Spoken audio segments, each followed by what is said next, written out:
I'm not superstitious, but I am a little stitious. Barons win! Barons win! Cody Jansen stopped 92 out of 95 shots, including a penalty shot in overtime. Somehow he still only wound up the third star of the game. You like that? Jansen has a heart. You're smoking crack!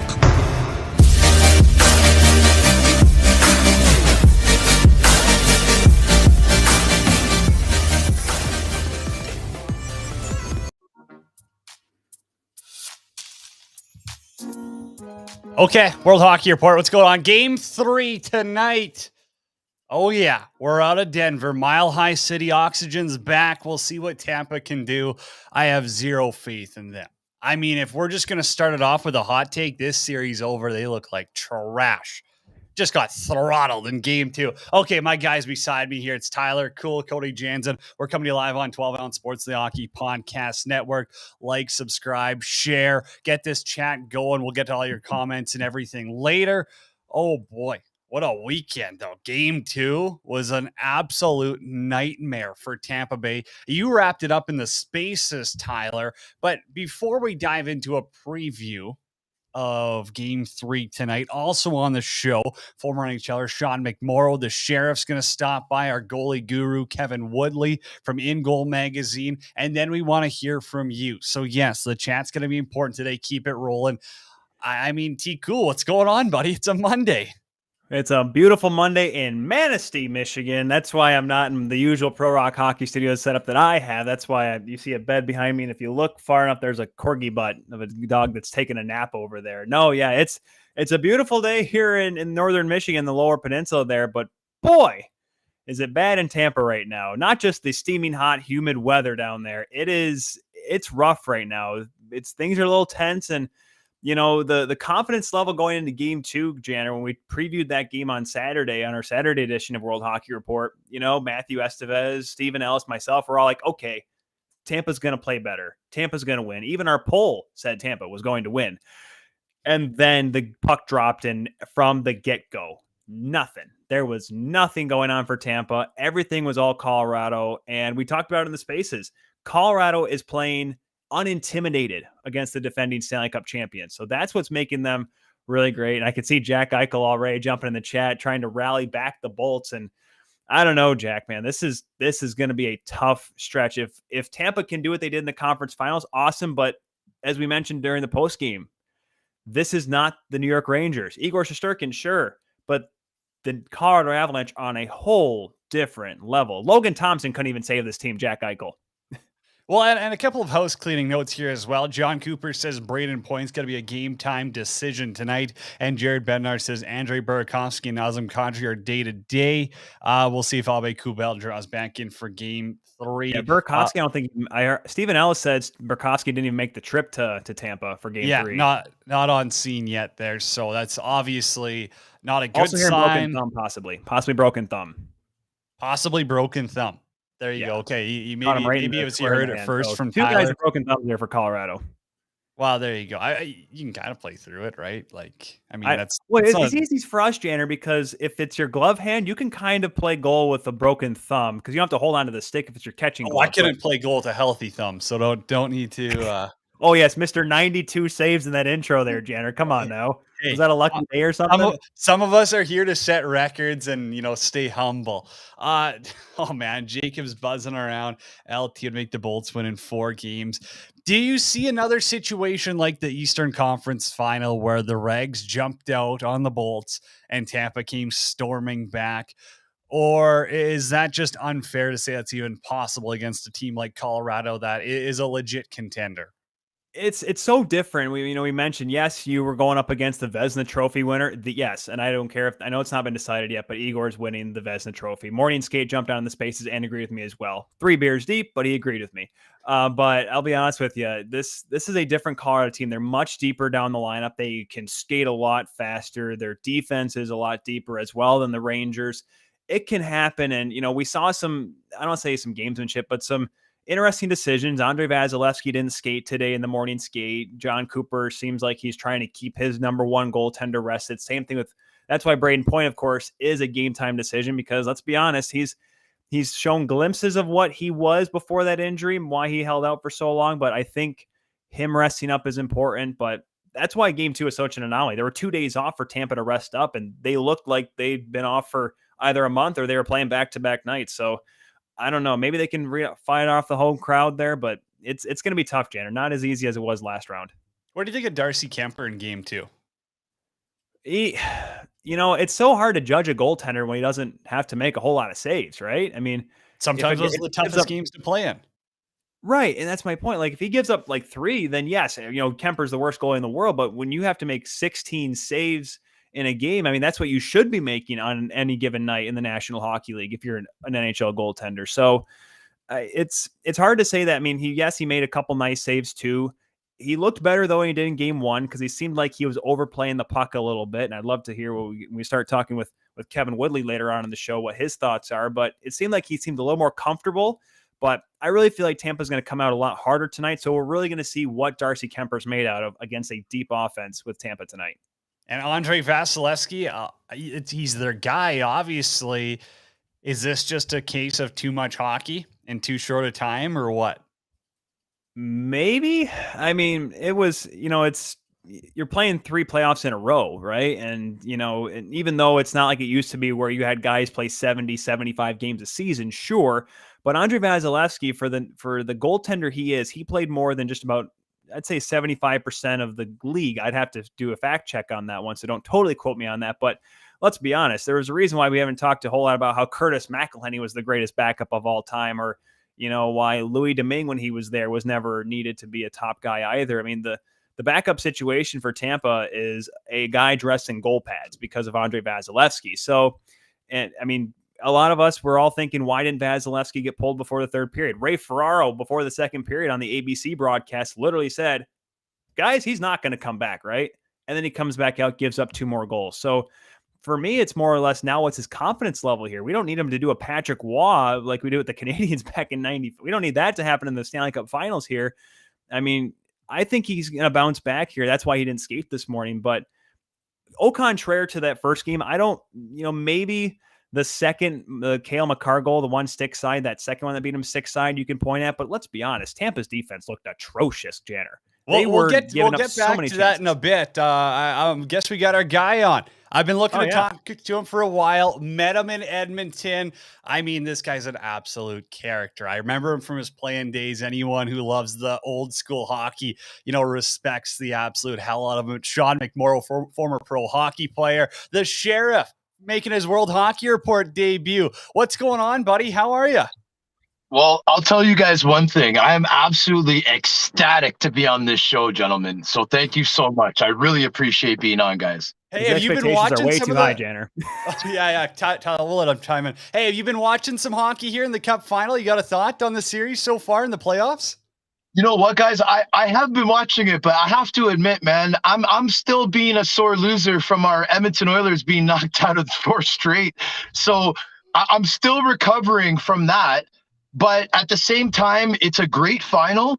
Man, has it ever turned interesting since the 7-0 game? Like, I don't know what Tampa's going to do, man. But if I was Tampa, I would start the 5 toughest guys and have the first Stanley Cup brawl to try to get back into this thing. It wouldn't be a bad idea, no question about it, Sheriff. 7-0. Come on, you got to do something. Well, that's when I was going to ask you. Corey Perry was trying to get into it. He's getting into it with Darcy Kemper, and then he's getting into some melees and whatnot. And obviously, this is a Tampa team that's a lot tougher than what it was 3 or 4 years ago. Hence why they had that extra grit that's got them to now 3 straight finals. How important are guys like Maroon, like Corey Perry in a lineup? And, you mentioned Zach Bogosian as well, another tough customer. How important are those guys in teams that, make deep runs like this? Well, I'll tell you one thing. They're going to be the most important guys in this next game, because I'm telling you guys, you guys are both hockey guys too. You guys, doesn't matter what level we're at, guys. If we lose 7-0, there's a lot that comes out. Our souls are pulled out. Our hearts are pulled out. Everything's gone, and it's up to the team to try to repair it. So when you get the role players stepping up, they don't necessarily have to go out there and fight. But if Maroon goes out there and hits everything in sight, and then you know what, the other side is like, holy smokes, these guys are here to play. That's how Tampa's going to actually have a chance to get back into this thing. It's not going to be the most skilled guys stepping up, and no, it's going to be the guys with the most heart smart that are going to lead this team to get back after that 7-0 defeat. Sheriff, I love the breakdown. We got a lot of people in the chat. Happy to hear from you as yeah? well. What's going on? Kale, City Life, Danelle, everyone's pumped. JD, Jacob's in the chat. What's going on, guys? Sheriff, I got to ask you, though, because you know what we just saw here a month ago? Ice Wars. Unbelievable event. I know we already talked about it. We've had AJ on. We had Diamond Hands on.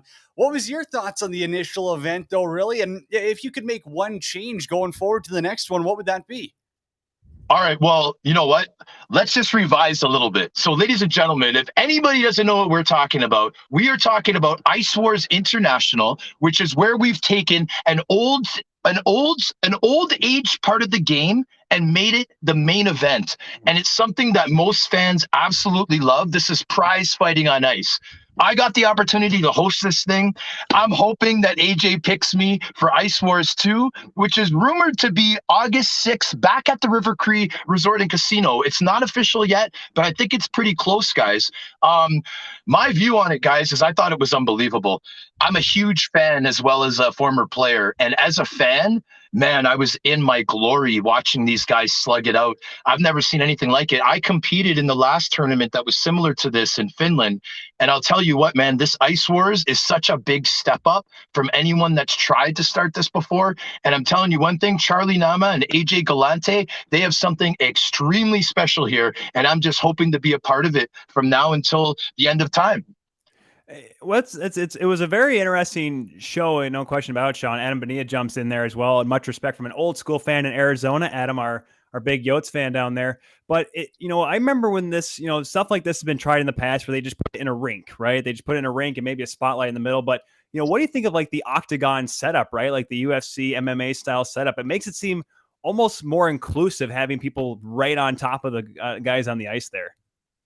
I think it's absolutely incredible. I mean, octagon we can't technically use because apparently the UFC is. Well, no. It's the Ice-tagon. Hey, you can't shoot the messenger here, right? So octagon we can't use, but yes, I think you just said it. What we are pushing for is Ice-tagon.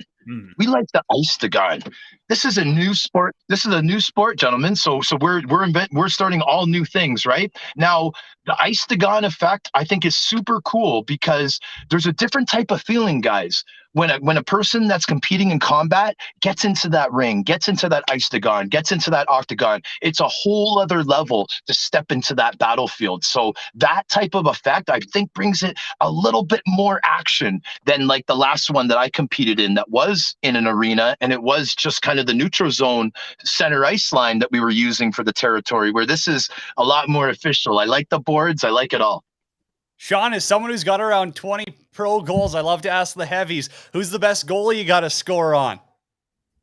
The best goalie that I've ever scored on? Who's the goalie who you're like, hey guys, I scored on him, not a big deal? Well, you know what? I was, he recently retired lately, and I was so proud of him, man, because he's had such a great career. But Ryan Miller, former Buffalo Sabre, I was his roommate on the road for 3 straight years in Rochester, okay? And I would snipe on Millsy every practice. Ryan Miller had no chance against Sean McMorrow. I'm telling the world, Millsy, if you want to come on my show and debate this, it's fine. If you want to come on this show right here, and we can all debate it. But Ryan Miller, that's my top guy. I sniped on that man every morning in morning skate. Sean, how is that a case? Like I myself, former goaltender, I skated with some pro guys. Why is it, for some reason, the tough guys always seem to have a sneaky good shot? Like Tristan Grant, I'd always skate with. Jeff Hogan. I remember Matt Rucky, who used to be the all-time penalty minute leader in Grand Rapids. How do you guys have such good shots, but you never use it in a game? Dude, because secretly, we're really the best players. You know what I'm saying? It's just that our strongest assets are to be the role, to do the roles, to be the tough, rough guys. But really, anyone that watches a pro practice, I'm telling you, you watch those fourth liners, man. They've had to have all that extra time after practice working on our games. Man, we perfected some certain things, but applying it to the games is a whole other story, like you said, my friend. So I'm going to have to learn from you how to do that. No, I remember. So this would have been, I'm thinking 2008 when I got the chance to meet Ray Emery, and he was telling me that Travis Mullen I mean, yeah, R.I.P. Ray Emery, but Yeah. Travis Moa had one of the heaviest shots in practice that he had to face. Hey, Sheriff, I mean, we got to ask you, who's the toughest competitor you've ever gone up against, squared up with? Okay, so obviously that's like a popular question, right? Yeah, So you only usually had one or two fights, right?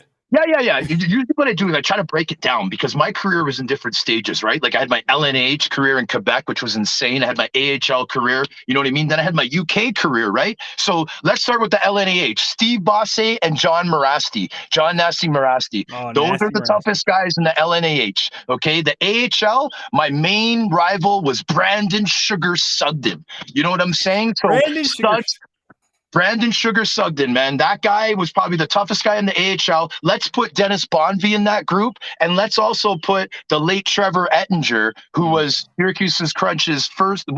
My first year was their tough guy, was my rival. Sugden was 2, 3, and 4. So, and then UK, we got Weapon X, Mr. Alex Penner, and Mr. Brad Voth. There you go, gentlemen. I know that's like seven, but love it. You know what I mean?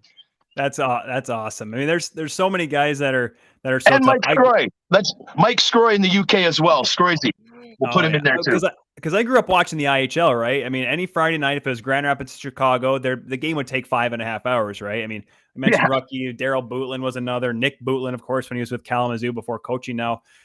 But you mentioned Ray Emery, and like we mentioned, this guy was a legend on and off the ice. Who was for us and our goaltending union here? Who was the toughest goaltender you either played with or played against? Well, my toughest goalie fight was definitely Razor, because when I was playing for listen to this, ladies and gentlemen. When I was playing for the London Knights, Ray Emery was playing for the Sault Ste. Marie Greyhounds, and I swear to God, guys, I was just minding my own business, just in front of the net, just another day trying to score a goal, just another game for the Sheriff, right? And I get cross-checked, and I happen to fall on top of Razor. And if anyone that remembers Ray Emery, he would not allow anyone to mess with him in his crease. So he just like swings right away. We look at each other and we drop them. He dropped the glove, the catcher and the blocker. I dropped my gloves. We hit each other a couple times. And then of course, everyone piled in, right? It wasn't like a Ray Emery, Andrew Peters battle, but it was about half of that. Did he give you the smile, the evil smirk? Oh, he was laughing the whole time, dude. He was smiling just like he did with Petey. Ray Emery, one of the coolest guys I've ever met, a legend, and God bless his soul, man.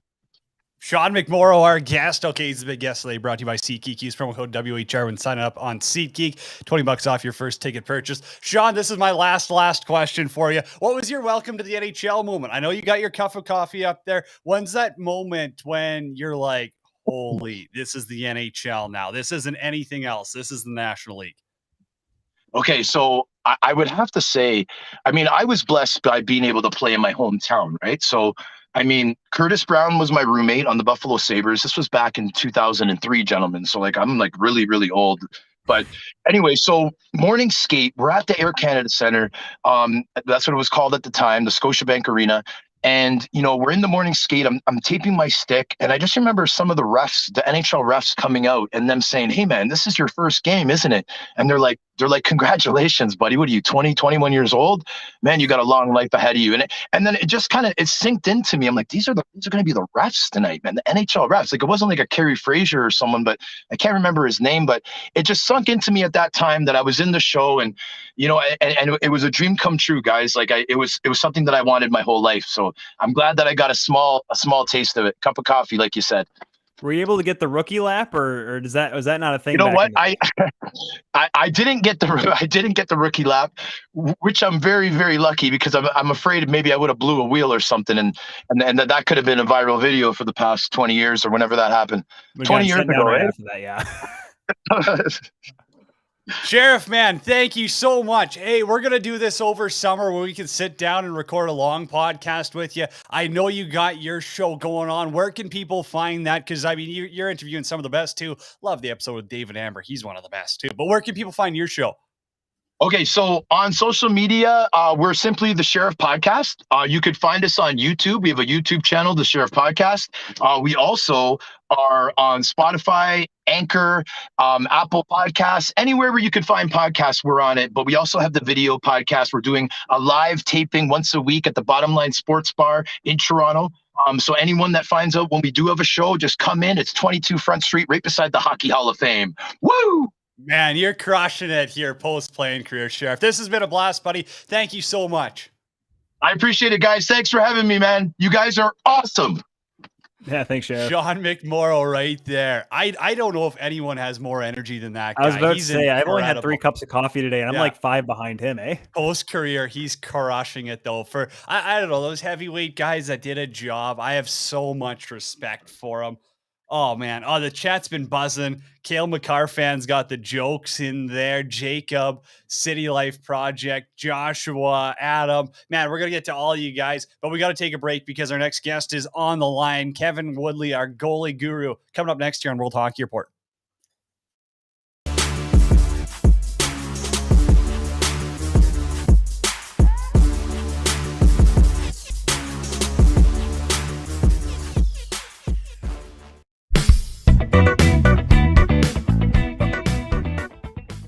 Get ready to win with Billy's Smelling Salts. Billy's Smelling Salts are for gamers, athletes, and competitors alike who want to get in the zone. Us at World Hockey Report teamed up with Billy's, and if you use the promo code WHR when checking out, you'll save yourself some money. The highest quality smelling salts in the game and at the best price point if you use the promo code WHR on Billy's. Billy's Smelling Salts. Get ready to win.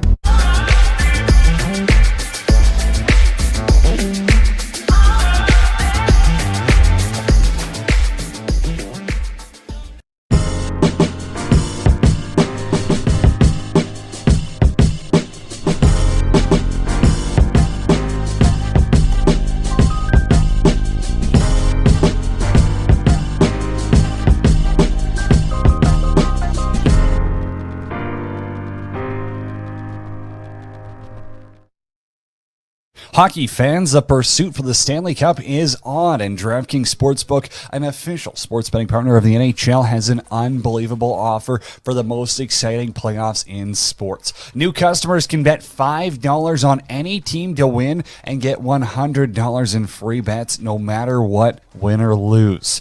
Looking to turn a small bet into a big payday during playoffs? With DraftKings same-game parlays, you can do just that. Create your own parlay by combining multiple bets like which team will win, how many goals will be scored, and more. It's your shot at an even bigger payout. DraftKings is safe, secure, and reliable. Best of all, you can deposit and withdraw your cash whenever you want. Download the DraftKings Sportsbook app now. Use promo code THPN. Bet $5 on any NHL team to win and get $100 in free bets no matter what. That's code THPN at DraftKings Sportsbook, an official sports betting partner of the NHL. Minimum age and eligibility restrictions apply. See show notes for details. It's Stanley Cup playoff time in the NHL, and if you want to save some money on your next ticket purchase, sign up for SeatGeek and use promo code WHR when checking out. It's that simple on SeatGeek. When you use promo code WHR on your first purchase, you'll save $20.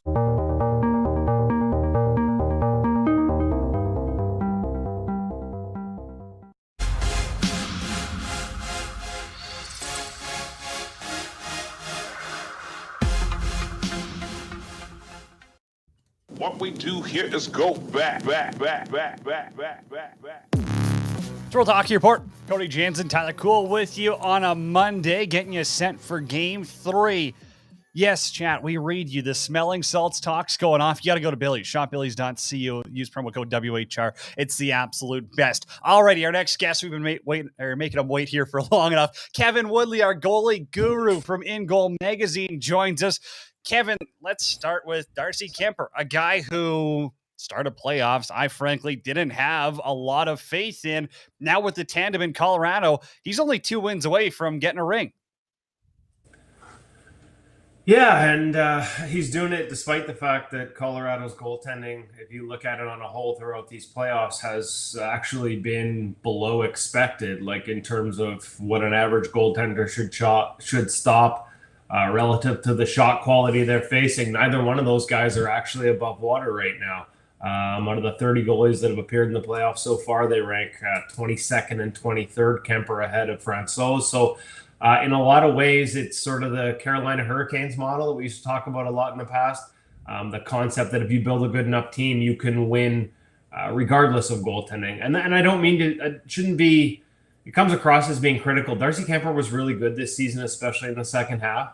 Took him a while to adjust to Colorado, and that's a team that doesn't give up a ton, which should sound like a goalie's dream, but the reality is you can end up spending a lot of time sort of sitting there, watch your team play at the other end, and all of a sudden you see a good chance, and it's hard to sort of stay engaged mentally. It's an adjustment. Some goalies make it. Some goalies just can't do it. They're just not. That's a tough environment for them mentally. And it took him half a season to sort of settle in, but in the second half, he was really good. The season as a whole, he's flirting with the top 10 in terms of adjusted save percentage, sits just outside of that for the year. So it's not like he's been bad, but in the playoffs, they haven't had to be great. And there's still 2 wins, as you said, from a Stanley Cup. I kind of look at game 2, not just in the Stanley Cup final, but back to the Western Conference final when it was Francouz in net, and they dominated defensively, just shut down the Oilers. Like, not a single high danger chance for the Oilers in that game. I think they only had 1 mid, and it felt a lot like that on Saturday night against Tampa Bay. 1 high danger chance, 1 mid danger chance, expected goals of about 0.55. So hey, credit to Francouz for the shutout in game 2 in the Western Conference final. Credit to Darcy Kemper for the shutout in game 2 of the Cup final. But I think they'd be the first to tell you, we hear that it almost becomes a cliche. That's a team shutout. But in both of those cases, it absolutely was. I mean, to take a team like Edmonton in the last round and hold them without a high danger chance for a game, and to do similar to Tampa Bay is remarkable, and a credit to how well the Avs defend, despite being known for their firepower. To me, the job that Bednar's done there in terms of getting that firepower and that offensive skill to buy in to the game plan defensively is the real story and the real reason why they look like the favorite at this point to win a Stanley Cup. Yeah, because it just seems like they're not getting enough chances, Kevin, that being, of course, the Tampa Bay Lightning, because of that setup. But, we started off the show talking about, how did Darcy Kemper look in game 2? And I honestly said, I couldn't really tell you because, I call it the Marty Brodeur syndrome, or if you want to go further back, the Kenny Dryden syndrome, where, the goaltenders are great. They look good statistically, but when you're only facing 16, 17 shots a game, Kevin, your job's pretty simple. You have to stop them all in order to make sure nothing happens. But that's what it seems like for this team, because Kemper, I think he played better than game 1, sure, but we'll get into the layoff here in a minute. But is it hard for goaltenders to really go back and play in a lesser workload? Because Kemper, of course, was under siege with the Coyotes for all those years. Yeah, and it's not so much like, it's not just the what are you facing, 16 shots, 17 shots. It's the quality of them, and I think they've done a remarkable job, like I said, of sort of negating the quality. There's a couple points along this playoff run where they've sort of opened it up and got into a bit of a track meet. Obviously, the clinching game against the Oilers was back and forth, but for the most part, they haven't had to make nearly as many sort of 5-alarm stops as the goalie at the other end is asked to on most nights. But again, like I said, it's not easy. Not every goalie can adjust to that type of environment where they're not busy, where the biggest job they have is sort of staying awake.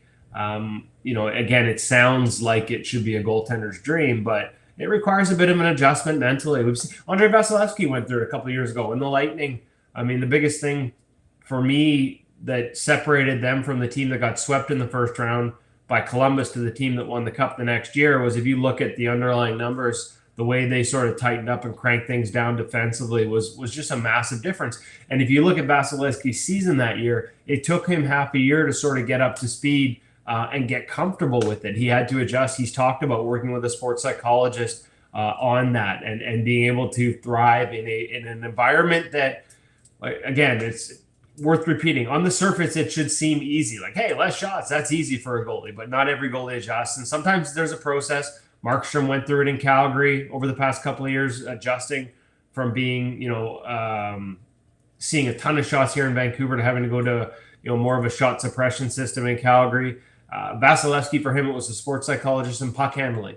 A lot of times you will see guys really go to work on getting more engaged with their puck handles, their touches, their communication with their defense. That's a way to sort of keep yourself active in a game and attached and invested and alert, despite the fact you're not seeing shots. We used to see it with Pekka Rinne, did the same thing when they became a shot suppression team under Laviolette, and he struggled when he wasn't busy to find that rhythm and that timing and get those touches. He manufactured them by handling every puck that came behind the net. Keeps you engaged, keeps you mentally sharp and allows you to sort of not think about the fact you're not busy. Like if you're sitting there watching the guy at the other end, and I thought Vasilevsky deserved a lot of credit for this in the Eastern Conference Final, like Shesterkin's down there stopping bullets in his teeth, and you're basically trying to stay awake. The mind can wander. And if you start wondering to, oh man, like he's really good down there, I better make the next save, as opposed to just analyzing where that shot is coming from and playing your game, you get in trouble in a hurry. You start projecting out to the future and bad thoughts start, banging around in between your ears. You can get yourself into real trouble. And so it's a process that sometimes it just takes time to adjust, but it's not as easy as it would appear on the surface. Or else you run yourself into a situation where Mike Smith's caught sleep and Rasmus Anderson's beating him from the other side of the Anthony Henday. We got to talk about Andrei Vasilevsky not getting pulled in a 7-0 loss, Kevin. Would you have done that? Would you have just left your starter in after all the hockey he's been playing? I know he wants to stay in, but it just seems like now you're burning fuel for no reason. Yeah, I kind of agree with that. And yet, they know the athlete better than anyone else. Obviously, John Cooper, and in particular, Franz Jean, the goaltending coach, has been there for 12 years in Tampa Bay and been a big part of Vasilevsky and his rise to prominence and the relationship they built working together. So I think you do have to sort of, as much as from the outside, it's really easy for us to say, like, just get him a break, especially at altitude, as busy as he was. Probably... and people said he struggled in the first game. There's a lot of talk that first period, the first time he's ever given up 3 in the first period and all that. Like, I didn't feel that way necessarily watching that game. And I looked at the goals and I'm like, I know the 5-hole goal looks bad and everybody jumped on it as sort of, oh, Andre is struggling. But I'm like, that's a deflection from the slot on an open look. And it was pretty clear. You read the blade, you read the hands, read everything about that release was heading high glove. And so Vasilevsky's job is to stay patient and react up to it. And it hits, Bogosian's stick and goes between his legs. And everyone's like, oh, what's wrong with Andrei Vasilevsky? I'm like, nothing. Show me a goalie that's stopping that. And the only goalies that are stopping that are the ones that don't have the patience to hold edges and react to the high shot, the ones that are already defaulting into a butterfly. And if the puck doesn't get blocked, it's going right over their shoulder and routed in for a goal. The fact he was staying patient on that costs him on the deflection. But I don't think they're having meetings after that to talk about how to play it differently, frankly. So I didn't see him struggling in game 1. Game 2, though, that looked like the type of chances that Colorado was creating, and there were a ton of them, had him guessing a little bit, which is very uncharacteristic. He has a very rigid system. When X happens, I do Y or Z. Like, there's very regimented. I sort of moderated a group discussion with Hockey Canada's goalie coaching certification program on Thursday night. And Franz Jean was actually the guest of honor. So we spent about an hour and a half talking to him. And a lot of the talk was on that relationship and with Vasilevsky. And there's a very structured system that they incorporate, Andrei's system of play. And it's designed to remove a lot of the gray area and a lot of the decisions and make everything a very black and white decision. And I just think the type of dynamic offense that Colorado creates, and the lack of execution, I think, by Tampa Bay defensively, uncharacteristically so in that game, had him, a little more in his heels and a little more guessing than I think we've seen to this point in the playoffs. And so sort of resetting will be important for Andre heading into game 3 tonight. But as far as pulling him, yeah, I'm with you. I would have thought the extra rest would have benefited him. Why leave him in there? And yet they know that, like, that relationship is so strong between Franz Jean and between Andrei Vasilevsky. They would know. I'm guessing they would have had a conversation in the intermissions at some point. And, rest, yes, but if it's at the risk of upsetting if it upsets him in other ways to get pulled, especially like the timing was odd because we saw the numbers go up before that game about how he had, how many games he played and the record of 77 without leaving a game, without getting pulled, without having to come out. Maybe they just didn't want it to be a talking point for 2 days between games about Vasilevsky getting pulled for the first time in his career. Maybe mentally that's enough of a distraction that they just didn't want to make that decision that way. I don't know, but I would trust that they have good reasons for it. And given the strength of the relationship and the history of the relationship there between goalie coach and goalie, I would default towards trusting their judgment on it.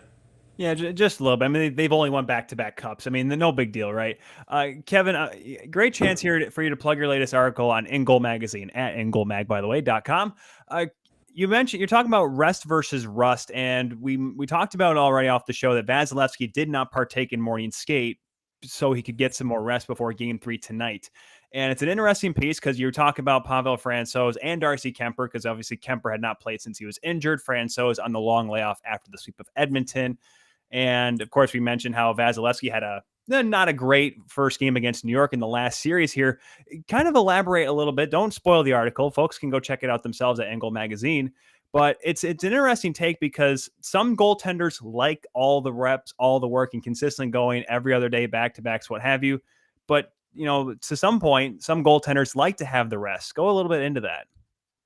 Well, it was a spin-off, the one at ingoalmag.com. So if people want to read the original article is actually an NHL.com sort of unmasked column. So they can read that one for free. Ingoalmag.com is obviously subscription only. And then the In Goal Mag one, basically what we did was took the conversations that I had with goaltenders like Jean-Sébastien Giguère, who was, I think he had 2 11-day breaks in the 2003 run to the Cup final, including one right before the Stanley Cup final. And, how did he sort of overcome that? Billy Ranford, obviously goaltending coach of the Los Angeles Kings, would have had quite a few long breaks during cup runs with the Oilers after sweeping a series, and how he managed it with Jonathan Quick in 2012 when they had 8 days off, which is what Francouz and Kemper were looking at before the cup final. And then, of course, Eric Comrie, who had a hell of a season this year with the Winnipeg Jets in a role where, like, some of the gaps between games for him were, like, just unbelievably how long they were, and so his ability to perform at a high level despite time off. So the In Goal Mag article digs into anecdotes from those guys about how, like, sort of almost like tips for other goalies, like how you can do that. And the NHL.com article just outlines what the challenges are. And like you said, that it's basically about rhythm, timing. Every goalie relies on that element of feel to various degrees. I would argue, and we do in the article, that sometimes it's style-wise. Like a goalie who's more just about technique and positioning tends to be better able to manage gaps between games because it's all just about A to B and, track the puck and I'm in my spots. Goalies that play a little more flow, a little more reliance on rhythm and timing typically struggle a little bit, after having long breaks. And I think actually Darcy Kemper deserves some credit for, as much as we talked about not seeing a lot of quality in game 2, for being pretty good overall in the first 2 games, despite the fact for him it was a 14-day break. And he's definitely a goalie that plays with a little more flow, a little more reliance on that rhythm and timing. You would think at his size that he'd be a little bit more of a spot-to-spot stationary goaltender. But if you watch him, like, there's a lot of extra movement in his game. There's a lot of drift. There's a lot of flow. At times it gets him into trouble, has a tendency to drift out past the edge of the blue paint despite being 6'5". You can sort of funnel pucks around him that way when you get him sort of flowing out like that on good looks. So there are some tendencies you can take advantage of, but to his credit and, the way they defended in front of him, all that break doesn't seem to have hurt him despite playing a style that I would have guessed going in would make him more vulnerable to the time off and the break between games. Kevin, you're getting a lot of love in the conversation right now. D. Richard, City Life, front row. Who called him out for having a Carey Price jersey? Shout out to Vancouver Island, Peninsula Panthers. So popular guest right now, Kevin. But I got a last question for you, and it's because I love the In Goal Magazine podcast. You talk to some of the up-and-coming goaltenders. Love the Strauss man, love the Dryden McKay one. Who's the guy we got to look out for next year? Who's that guy in your mind that maybe is getting overlooked as the goalie of the future in the NHL here?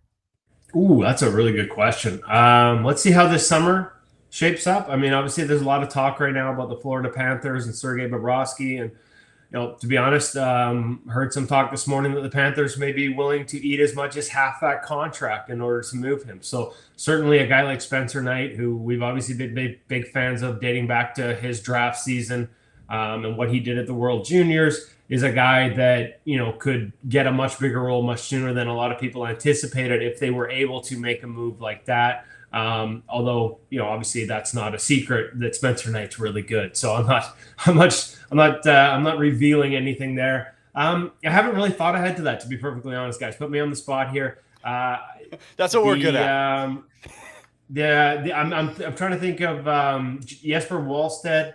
I'm trying to Oilers remember if he passed up on signed him. and he's coming over. That's certainly a goaltender that I want to see in the North American game. My hunch is it's going to be a pretty smooth transition for him, as much as there will be time required in the American Hockey League. I think that he's a guy who's got a game, and we talk about foundations and technique. He's got a very solid technical foundation, and I think that adjustment could be smoother because of that. And it's going to be really fascinating to me to sort of juxtapose that to Yaroslav Askarov's transition over to North America. I know it started already. He came over with Milwaukee during their playoff run, but I think there may be even a bigger adjustment required of him to the North American game.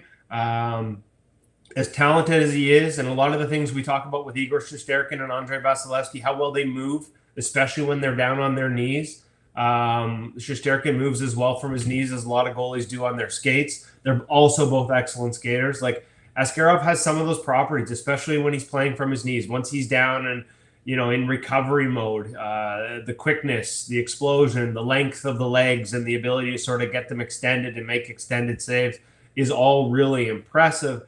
And yet there are some elements in terms of the hands, and I don't just mean catching or blocking pucks. I mean using the blocker and activating to, steer pucks low with the stick as opposed to letting them kick off your pads and back into the middle, that I think are going to require an adjustment. And so I don't know that I've got a prediction other than I'm really fascinated to watch. There's so many good young goalies coming up. I'm really fascinated to see how these top end prospects make the adjustment. And also fascinated to see what kind of opportunities they get. I mean, we're seeing a changing of the guard. Does Mike Smith retire?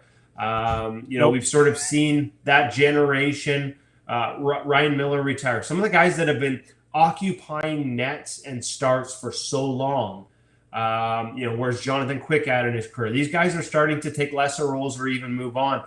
What's that next generation look like? Because we saw this year, it's not enough to have a 1 or a 2. You got to have a 3 that can play in the NHL and arguably a 4. And so, a lot of the focus is going to be on Darcy Kemper in free agency. What is it? If he has a Stanley Cup on his resume, does that change his status in free agency? The focus will be on that, and everybody search for a number 1. But I think the arms race to have the best number 3 and number 2 possible is going to be really intense as well. And you could see, some overpays there. You could see some guys who there are question marks about get one-way contracts. I think the necessity to have more than 2 is going to create a demand for that second tier of goaltenders. And that's where the game of musical chairs is going to be the hottest once we hit July 13th in free agency. It's going to be really interesting because the market seems to be pretty hot this year. Last one for me, Kevin. I myself, a little bit of a junior hockey buff. We got the Memorial Cup starting up tonight as well. And coming out of the Western League, the Edmonton Oil Kings, they have one of the top goaltending prospects, Sebastian Cossa. And, I don't know how much you know about the young man, the Red Wings prospect here, but do you think this is a guy that could maybe reach that potential that of being a first-round pick? We talk about Askarov, Pyotr Kochetkov obviously got some time with the Hurricanes here. Can Cossa finally fill that void that the Red Wings have had in goal? Yeah, I think there's going to be a learning curve there as well, right? Like there is for all young goaltenders, right? The biggest jump, and they'll all tell you this, I've had this conversation with a lot of goalies over the years. The biggest jump is not the American League to the NHL. The biggest jump is from junior, college, but maybe lesser so when you're a little bit of an older goaltender. You've had a little more of a chance to play, maybe whether it's a junior A league or circuit, whether it's USHL or NAHL or BCHL, one of the junior A circuits up here, and then go to college and get even more time to sort of develop and mature as a person as well as a goaltender. So, but junior, major junior to pro is the biggest jump a goaltender can make. And not, sometimes there's a bit of a transition period. It's what makes Carter Hart's ascension so remarkable, because it is the biggest jump. It's a tough jump to make. And so, to sort of say that Sebastian Cossa is guaranteed to be the guy in a short period of time, like that might be premature. I like a lot about him. We've had him on the podcast as well, along with his goaltending coach from the Oil Kings, and really love the mindset, love the way they work together, love the attitude, sort of they always looking to get better. Like there's a lot of things about Sebastian Cossa and his game to love, but I think patience is going to be important there. I don't know that that's going to be a snap the fingers and he's in the NHL within a year or two. I think there's some adjustments at his size that are going to be required. And interestingly enough, I think as the league continues to go to bigger and bigger goalies, like we're starting to see, like if you can't move, you can't play, right? And he can move for a big guy, but there's got to be an efficiency and a control within that movement because those big guys open up holes and the plays have become so lateral, so east-west. Like you have to be able to move and control those elements to succeed. And it's almost like we've finally seen at the upper extremes of, that search for the big goaltender. I've had it argued by some goalie coaches that if there's an ideal size at 6'3", 6'2", that the guys that are 6'5", 6'6", 6'7" have to overcome their size just as much as the 6-footer. The difference is they'll get every opportunity to do so, and the 6-footer or the 5'11" guy's got to battle like crazy to get any opportunity. But there is adjustments to be made, and so I don't know that that's going to be a quick adjustment, but I'm looking forward to watching him in the Memorial Cup and following his pro career because I think it's going to be a good one. I just think there's going to need to be some patience here. Not every guy does what a Carter Hart did. Not every guy can jump over. And we forget, like the Shesterkins and the Sorokins, they're now, I think by the end of the next year, we'll be talking about them as two of the best goaltenders in the world. Like Sorokin is not that far behind Igor Shesterkin. And yet we forget that they had a lot of time to develop and mature and to work on their games in the KHL. They didn't just come over here at, 19, 20 years old right out of junior and succeed. So that process has to play itself out for Sebastian Cossa as well. I'm encouraged. I think it will. I just, again, pump the brakes, Red Wings fans. Just have a little patience. There's a guy named Nedeljkovic who happens to be pretty damn good. And if your team actually starts playing defense, you'll get to see more of how good he can be, at least in the final year of his contract. And let's see what happens after that. Nothing fans love more than being told to pump the brakes on a prospect. Kevin, hey, we appreciate your insight, man. It's always a pleasure to talk to you. Thank you so much. Yeah, my pleasure, guys. Thanks for having me on. Kevin Woodley right there from In Goal Magazine. I got so many thoughts, and it's funny you brought up Cossa and Carter Hart, obviously both former Fort Saskatchewan Rangers, minor hockey. Hey, we got a lot more to get to. Mem Cup is this week as well. More NHL news around the break. It's World Hockey Report. Cody Jansen, Tyler Cool with you this afternoon.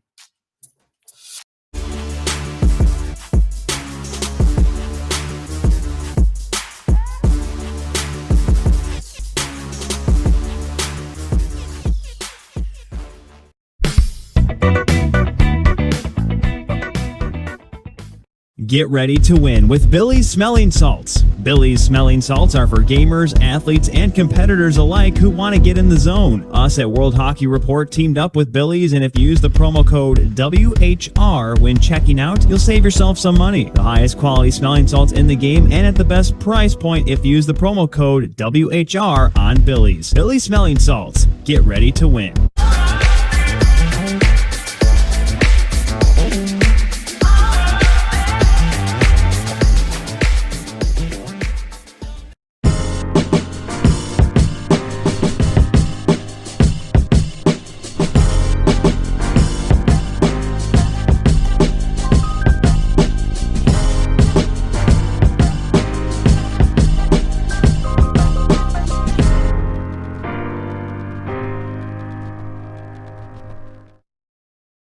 Hockey fans, the pursuit for the Stanley Cup is on, and DraftKings Sportsbook, an official sports betting partner of the NHL, has an unbelievable offer for the most exciting playoffs in sports. New customers can bet $5 on any team to win and get $100 in free bets no matter what, win or lose.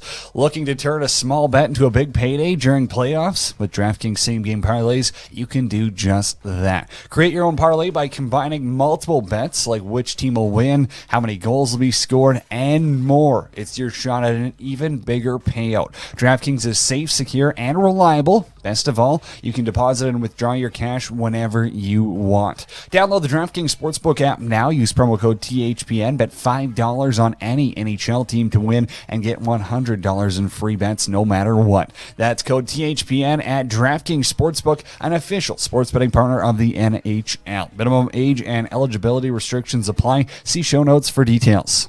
It's Stanley Cup playoff time in the NHL, and if you want to save some money on your next ticket purchase, sign up for SeatGeek and use promo code WHR when checking out. It's that simple on SeatGeek. When you use promo code WHR on your first purchase, you'll save $20.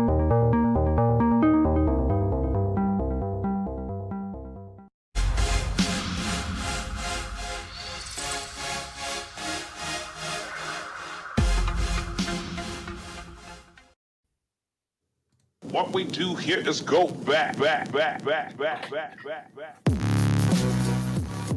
Doesn't quite slap as much as all the small things, Janner.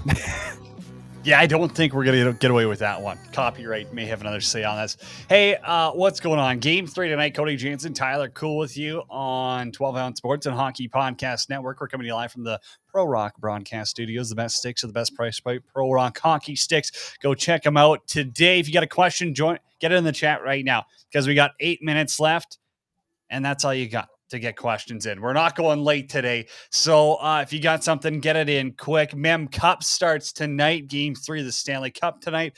Huge thanks to Sean McMorrow, Kevin Woodley for hopping on. Hey, what did you take away from Kevin that was that stood out the most to you?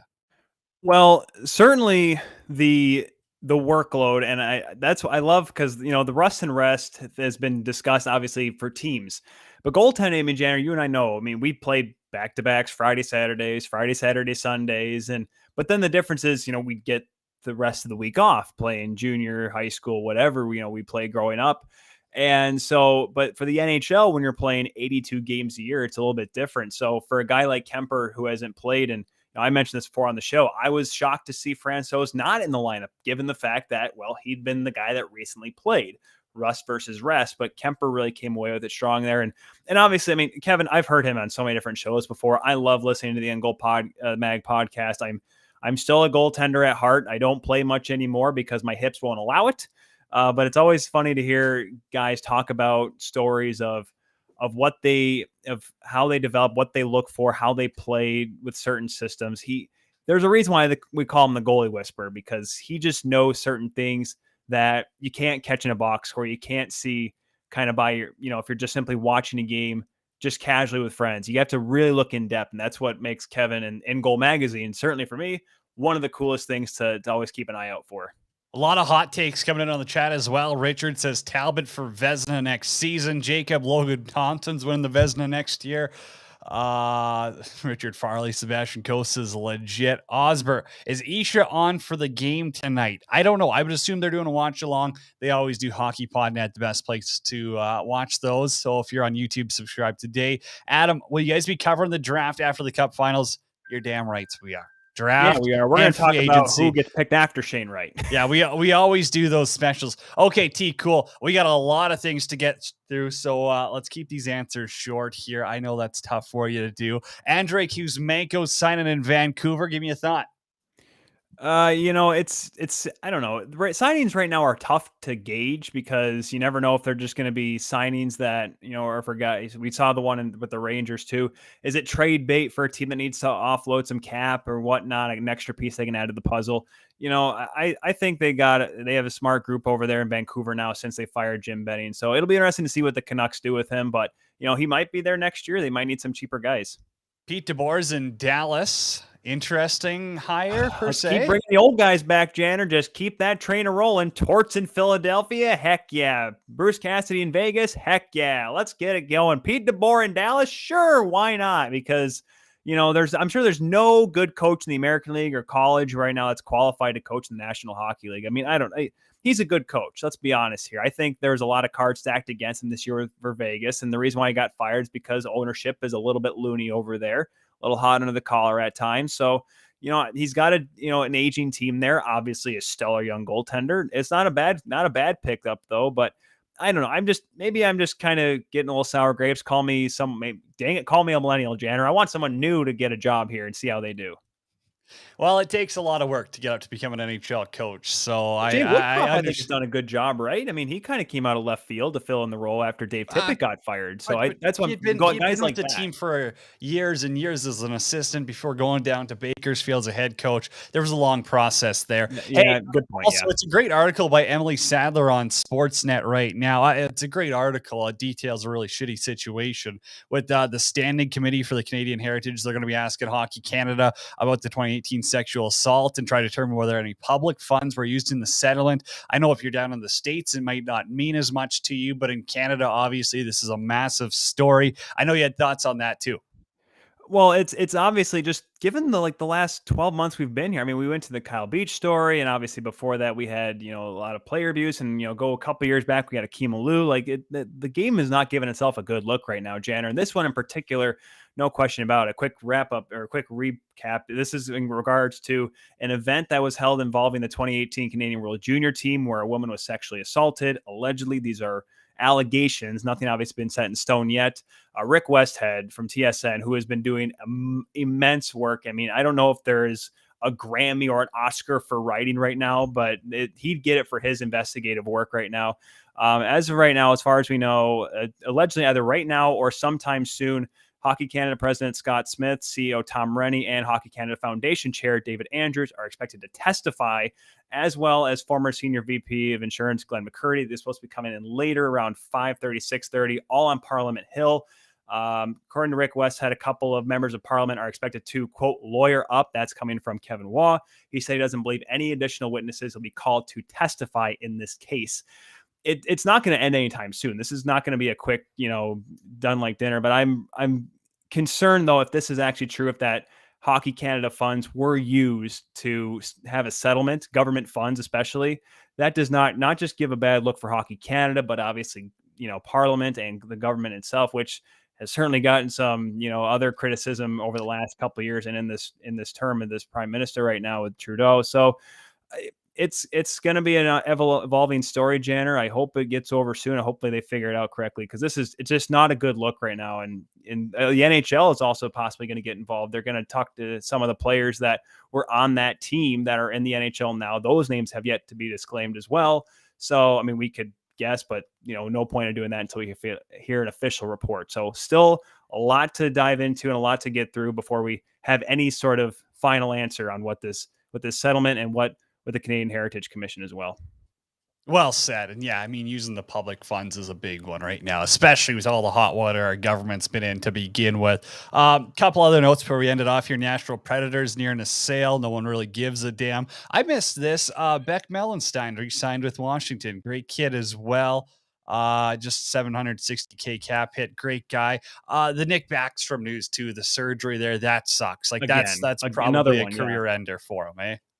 Well, because there's a reason why he missed the first 2 months of the season, because he was injured, right, and trying to get back from something. So when you have one, okay, you can make it back. But when you have two at his age, and yes, Ovi's probably going to keep saying, "Come on, man, we can do this. We can get me to 965 goals and whatnot." But no, it's such a tough tough spot to get back from. And man, I wish him the best, but you almost got to think of what's more important: keep playing, or your livelihood after hockey. Yeah, that's what you really got to consider when you have two surgeries like this. Mem Cup starts tonight. Hamilton versus St. John to open the tournament. Shawinigan versus Edmonton tomorrow. Who's your Mem Cup winner? I'm going with Hamilton. I want to go Sebastian Cossa. I love the Oil Kings. Love them, cheering for them for a long time. But I'm going to go Hamilton, even though with this 3-game round robin, St. John can win tonight, and all of a sudden they're a favorite, right? And St. John, let's be honest, has not been as good as these other three teams since they are the hosts. But yeah, I'm going to go with the Bulldogs. I think they finally get it done this time around. Give me Edmonton. Sebastian Cossa. I'll ride with them. Hey, Game 3 tonight. Give me a quick prediction score-wise. Who wins? 25-65. The Tampa Bay Buccaneers beat the Denver Broncos. It'll be a great game. I'm going 6-3. 6-3, and I think it's going to be Tampa. I think they bounce back. They get a couple more goals. Kemper gets exposed a little bit. The crowd will be on my wife's in my ear telling me no. And yeah, that'll be great. There it is, World Hockey Report. Enjoy Game 3. I'll say 2-1 Tampa wins. We get an overtime on this one. World Hockey Report Overtime Challenge. Shout out. Okay, we're back Wednesday before Game 4. Enjoy it, everyone.